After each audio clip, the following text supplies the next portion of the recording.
சிவபக்தர்கள் அனைவருக்கும் வணக்கம். இன்னைக்கு நம்ம பார்க்கக்கூடிய தலைப்பு ஆடி மாத சிறப்புகளை பற்றி. ஆடி மாதத்துல அம்மனுக்கு புடவை சாத்துறதுக்கு முன்னாடி இதை தெரிஞ்சுக்கோங்க. அம்மனுக்கு வெறும் புடவைய மட்டும் கொடுக்காம புடவையோட சேர்த்து ரவிக்கை, வெற்றிலை பாக்கு, தேங்காய் பழம், மஞ்சள், குங்குமம் ஆகியவற்றையும் தாம்பூலமா வச்சு சமர்ப்பிக்கிறது நிறைய பலனை நமக்கு கொடுக்கும். மஞ்சள் நிற புடவை வீட்டுல மங்கள காரியங்கள் நடைபெறும். பச்சை நிற புடவை கல்வி மற்றும் வேலை முன்னேற்றத்துக்காக. ஆரஞ்சு பதவி உயர்வு மற்றும் நல்ல முன்னேற்றத்திற்காக. சந்தன நிறம் குடும்ப ஒற்றுமை மற்றும் மன அமைதிக்காக. மாம்பழ நிறம் செல்வ வளம் நிலைக்கு வேண்டி. சிவப்பு அம்மனின் அருளும் தெய்வீக பாதுகாப்பும் வேண்டி. அடுத்ததா பார்க்கக்கூடியது ஆடி மாதத்துல செய்ய வேண்டிய 5 முக்கிய வழிபாடுகள். ஆடி வெள்ளி மற்றும் ஆடி செவ்வாய்க்கிழமைகள்ல அம்மன் கோவிலுக்கு போய் வழிபடுங்க. வீட்டுல காலை மாலை தீபம் ஏற்றி அம்மனை மனசார பிரார்த்தனை செய்யுங்க. ஓம் சக்தி இல்லனா லலிதா சகஸ்ரநாமம், அபிராமி அந்தாதி இந்த மாதிரி பாராயணங்களை எல்லாம் உங்களால முயன்ற அளவுக்கு செய்யுங்க. அம்மனுக்கு எலுமிச்சை, பூக்கள், குங்குமம் இல்லனா உங்களால முடிந்த எளிய நைவேத்தியங்களை பக்தியோட சமர்ப்பீங்க. ஏழை எளியவங்களுக்கு அன்னதானம் செய்யலாம். உங்களால முடிஞ்ச சின்ன உதவிகளை கூட செய்யலாம். இதுவும் உயர்ந்த வழிபாடா தான் கருதப்படுது. ஆடி மாதத்துல ரொம்ப முக்கியமானதுன்றது சடங்கு கிடையாது, உண்மையான பக்தி, நல்ல மனம், கருணை. இதுதான் அம்மனோட அருள் எல்லாரோட இல்லங்களையும் நிறையட்டும். ஆடி மாதத்துல அம்மனுக்கு எதுக்காக கூழ் படைக்கிறாங்க இத பத்தி பார்ப்போம். ஆடி மாதத்துல மற்ற மாதங்களை விட பிராணவாயுவோட சக்தி கூடுதலாவே இருக்கும்ன்றதுனால அம்மனுக்கு உகந்த வேப்பிலை, எலுமிச்சம்பழம், கூழ் இது எல்லாத்தையும் எல்லா அம்மன் கோவில் இறைவிக்கும் சமர்ப்பிக்கப்படுது. அதை நம்ம சாப்பிடுறப்போ அது நம்மளோட உடலோட உஷ்ணத்தை குறைச்சு உடலை சமச்சீரான வெப்பநிலையும் வைக்குது. வேப்பிலை இது தீய சக்திகள், எதிர்மறை எண்ணங்களை நீக்கிறதோட உடலுக்கு கேடு விளைவிக்கக்கூடிய பாக்டீரியாக்களையும் அழிக்குது. பெண்கள் ஆடி மாதத்துல வரக்கூடிய செவ்வாய், ஆடி வெள்ளி, ஆடி ஞாயிறு இந்த நாட்கள்ல விரதம் இருந்து வேப்பிலை ஆடை தரித்து அழகு குத்தி பூ மிதி அதாவது தீமிதி விழாவில பங்கேற்று அவங்களோட கோரிக்கையை அம்மன் கிட்டையும் வைக்கிறாங்க. ஆடி மாத பிறப்பு எப்போ, இந்த மாதத்துல என்ன செஞ்சா அம்மனோட அருள் கிடைக்கும் அப்படின்றத பத்தி பார்க்கலாம். ஆடி மாதம் ஜூலை 17ஆம் தேதி வெள்ளிக்கிழமை சதுர்த்தி திதியோட தொடங்குது. இந்த மாதத்துல தினமும் வீட்டுல தீபம் ஏற்றி அம்மனுக்கு மஞ்சள், குங்குமம், சிவப்பு மலர்கள் எல்லாம் சமர்ப்பிச்சு வழிபடணும். செவ்வாய் மற்றும் வெள்ளிக்கிழமைகளை விரதம் இருந்து அம்மனை வழிபடுறது ரொம்பவே சிறப்பு. ஆடி வெள்ளி, ஆடி பூரம், ஆடி அமாவாசை, நாக சதுர்த்தி இந்த நாட்கள் எல்லாம் சிறப்பு பூஜை செஞ்சு குலதெய்வத்தை தரிசனம் செய்யணும். இது எல்லாம் பல குடும்பங்களோட பாரம்பரியமா கடைபிடிக்கக்கூடிய ஆன்மீக வழக்கங்கள். ஆடி மாதம் வர்றதுக்கு முன்னாடி வீட்டுல கட்டாயம் செய்ய வேண்டிய விஷயங்கள் என்ன அப்படின்றத பத்தி பார்க்கலாம். வீட்டை முழுவதுமா சுத்தம் செஞ்சு பூஜை அறையையும் ஒழுங்குபடுத்தணும். பூஜை அறையில விளக்கேற்றதுக்காக நெய் இல்லைன்னா நல்ல நெய், திரி இது எல்லாத்தையும் வாங்கி வச்சுக்கோங்க. வீட்டு வாசல்ல முள்செடிகள் இல்லாம வெட்டி சுத்தமா செஞ்சு வச்சுக்கோங்க.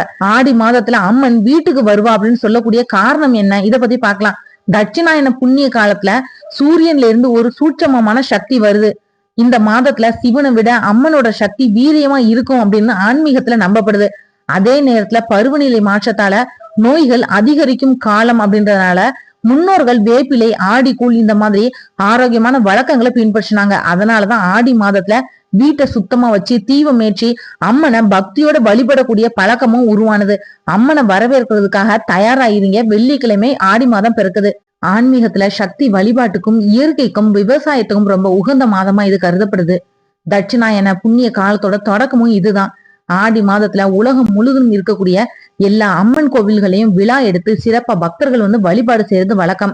அம்மன் வழிபாடு, நீர்நிலைகளை வணங்குறது மற்றும் முன்னோர்களுக்கு திதி கொடுக்கறது இந்த மாதிரி ஆன்மீக நிகழ்வுகள் எல்லாம் இந்த மாதத்துல விசேஷமா நடைபெறுது. ஆடி மாதத்துல முக்கிய சிறப்புகள் மற்றும் நிகழ்வுகள் பத்தி பார்க்கலாம். அம்மன் வழிபாடு ஆடி மாதம் முழுவதுமே அம்மன் மற்றும் குலதெய்வ வழிபாட்டுக்கு உகந்த மாதமாக கொண்டாடப்படுது. ஆடி மாதத்துல வரக்கூடிய செவ்வாய் மற்றும் வெள்ளிக்கிழமைகள் ரொம்ப சிறப்பானதா கருதப்படுறதுனால அந்த நாட்கள்ல அம்மன் கோவில்கள்ல சுமங்கலிகள் மற்றும் கன்னி பெண்கள் வேண்டுதல்கள் நிறைவேறதுக்காக வழிபாடு நடத்துறாங்க. அம்மனுக்குரிய ரொம்ப சிறப்பான மாதம்ன்றதுனால மாதம் முழுவதும் சிறப்பு பூஜைகளும், குறிப்பா மாரியம்மன், காளியம்மன் கோவில்கள் எல்லாம் கூழ் ஊற்றுறது, பொங்கல் வைக்கிறது, தீமிதி திருவிழா இந்த மாதிரி நிகழ்வுகள் எல்லாம் சிறப்பா நடைபெறுது. ஆடி மாதத்துல வரக்கூடிய செவ்வாய்க்கிழமைகள்ல சுமங்கலி பெண்கள் மஞ்சள் பூசி குளிக்கிறதுனால மாங்கல்ய பலம் கூடும்ன்றது ஐதீகம். ஆடி செவ்வாயில பெண்கள் ஔவையார் விரதம் இருக்கக்கூடிய வழக்கமும் உண்டு. கணவனோட ஆயுள், குழந்தை வரம், குடும்பத்துல மகிழ்ச்சி நிலைக்கிறதுக்காக, திருமண வரம் கிடைக்க ஆடி செவ்வாயில பெண்கள் விரதம் இருப்பாங்க. ஆடி வெள்ளியை பத்தி பார்க்கலாம். ஆடி மாதத்துல வரக்கூடிய வெள்ளிக்கிழமைகள்ல சுமங்கலி பெண்கள் கணவரோட ஆயுள் நீடிக்கவும் தீர்க்க சுமங்கலி வரம் பெறவும் விரதம் இருப்பாங்க. ஆடி வெள்ளியில அம்மனுக்கு பொங்கல் வச்சு வழிபாடும் செய்வாங்க. அடுத்ததான் ஆடி கிருத்திகை. கார்த்திகை நட்சத்திரம் முருகப்பெருமானுக்கு உரியது. ஆடி மாத கிருத்திகை நட்சத்திரத்துல விரதம் இருக்க துவங்கி 6 மாதங்கள் கிருத்திகை விரதம் இருந்து தை மாதம் வரக்கூடிய கிருத்திகை நட்சத்திரத்துல முடிக்கிறது சிறப்பு. ஆடி கிருத்திகை அன்னைக்கு தமிழகம் முழுவதும் இருக்கக்கூடிய முருகன் கோவில்கள்ல சிறப்பு வழிபாடுகளும் நடைபெறுது. ஆடி அமாவாசை. ஆடி அமாவாசையில முன்னோர்களுக்கு தர்ப்பணம் கொடுத்தா 6 மாதம் தர்ப்பணம் கொடுத்த பலன் கிடைக்கும். மாதம் தோறும் அமாவாசை வந்தாலும் ஆடி மாதத்துல வரக்கூடிய அமாவாசை ரொம்பவே சிறப்பு வாய்ந்தது. மாதம் தோறும் வரக்கூடிய அமாவாசை தினங்கள்ல முன்னோர்களுக்கு தர்ப்பணம் கொடுக்க முடியாதவங்களுக்கு, அதாவது தவறுனவங்களுக்கு ஆடி மாத அமாவாசை அன்னைக்கு முன்னோர்களுக்கு தர்ப்பணம் மற்றும் திதி கொடுக்க ரொம்பவே உகந்த நாள். இந்த நாள்ல கடற்கரை இல்லைன்னா நதிக்கரைகள்ல மறைந்த முன்னோர்களுக்கு மக்கள் திதி மற்றும் தர்ப்பணம் கொடுக்கிறது வழக்கம். ஆடி பெருக்கு அடுத்ததா பார்க்கக்கூடியது. ஆடி 18 சொல்லுவாங்க. ஆறுகள் மற்றும் நீர்நிலைகள்ல புது நீர் பெருக்கெடுத்து ஓடுறத கொண்டாடக்கூடிய விதமா இந்த நாள்ல இயற்கை அன்னைக்கு நன்றி தெரிவிக்கக்கூடிய வகையில காவிரி போன்ற புண்ணிய நதிகள்ல புதுமண தம்பதிகள் மற்றும் பெண்கள் ஆற்றங்கரையில கூடி பூஜை செஞ்சு புதிய ஆடை மற்றும் மஞ்சள் கயிறு எல்லாம் மாத்திக்குவாங்க. ஆடி பூரம். ஆடி மாதத்துல வரக்கூடிய பூரம் நட்சத்திரத்துலதான் உமாதேவி அவதரித்ததா புராணங்கள் சொல்லுது. ஆண்டாள் அவதரித்ததும் இதே நாள்லதான். உலக மக்களை காக்குறதுக்காக அம்பாள் சக்தியா உருவெடுத்ததும் இதே நாள்லதான். பார்வதி தேவி அவதார நாளா கருதப்படக்கூடிய இந்த நாள்ல அம்மன் கோவில்கள்ல அம்மனுக்கு வளையல்கள் எல்லாம் சாட்சி வழிபடுறது வழக்கம். அதுக்கப்புறமா இந்த வளையல்கள் பெண்களுக்கும் பிரசாதமா வழங்கப்படுது. ஆடிப்பட்டம் தேடி விதை, இதை பத்தி பார்ப்போம்.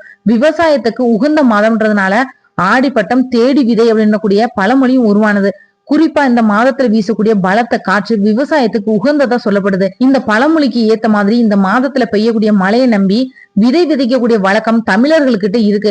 அதாவது மழை காலத்தோட ஆரம்ப காலம்ன்றதுனால ஆடி மாதத்துல விதை விதைக்கிறது, விவசாயம் செய்யறது, துணி நெய்தல், இந்த மாதிரி முக்கியமான ஆதார வேலைகள் எல்லாம் ஈடுபடுவாங்க.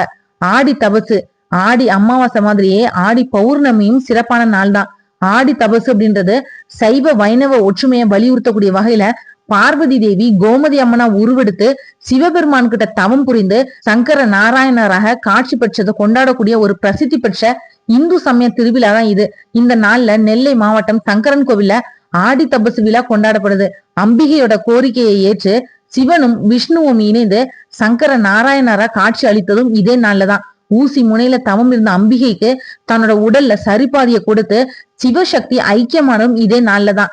சங்கரன் கோவில்ல நடைபெறக்கூடிய ஆடி தபசு விழா அப்போ பக்தர்கள் கோவிலோட வெளிப்பிரகாரத்தை 108 முறை சுற்றி வர்றது வழக்கம். இது ஆடி சுற்று அப்படின்னு அழைக்கப்படுது. பாரம்பரியமா இந்த மாதத்துல திருமணம் மாதிரி முக்கியமான புதிய சுப நிகழ்ச்சிகள் எல்லாம் தவிர்க்கப்படுது. அதாவது தட்சிணாயன காலம் தொடங்குறதுனால திருமணம் மற்றும் புதுமனை புகு விழா இந்த மாதிரி சுப நிகழ்ச்சிகள் எல்லாம் இந்த மாதத்துல பொதுவா தவிர்க்கப்பட்டு ஆன்மீக வழிபாடுகள்ல மட்டுமே கவனமும் செலுத்தப்படுது. ஆடி முதல் நாள்ல இந்த 5 பொருட்களை வாங்கக்கூடாது. ஆடி முதல் நாள் அம்மன் வழிபாட தொடங்கணும். முதல்ல வாங்கக்கூடிய பொருள் மங்களகரமானதா இருக்கணும். பெரிய செலவுகளை ஆடி முதல் நாள்ல தொடங்கக்கூடாது. ஆடி முதல் நாள்ல புதிய கடன் வாங்கக்கூடாது. விலை உயர்ந்த புதிய பொருட்களை வாங்காம இருக்கிறது ரொம்பவே நல்லது. துடைப்பத்தை ஆடி முதல் நாள்ல வாங்காம இருக்கிறது நல்லது. இந்த வீடியோ உங்களுக்கு பிடிச்சிருந்தா மத்தவங்களுக்கு ஷேர் பண்ணி விடுங்க. இன்னும் ஆடி மாதத்தோட சிறப்புகளை பற்றி நிறைய தெரிஞ்சுக்க மறக்காம சேனல் சப்ஸ்கிரைப் பண்ணி சப்போர்ட் பண்ணுங்க. நாளைக்கு மற்றும் ஒரு நல்ல தலைப்புல நான் உங்களுக்கு சந்திக்கிறேன். நன்றி.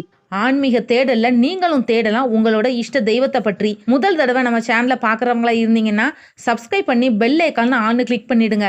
அப்பதான் நான் போடுற பதிவு உடனடியாக நோட்டிஃபிகேஷனா உங்ககிட்ட வரும்.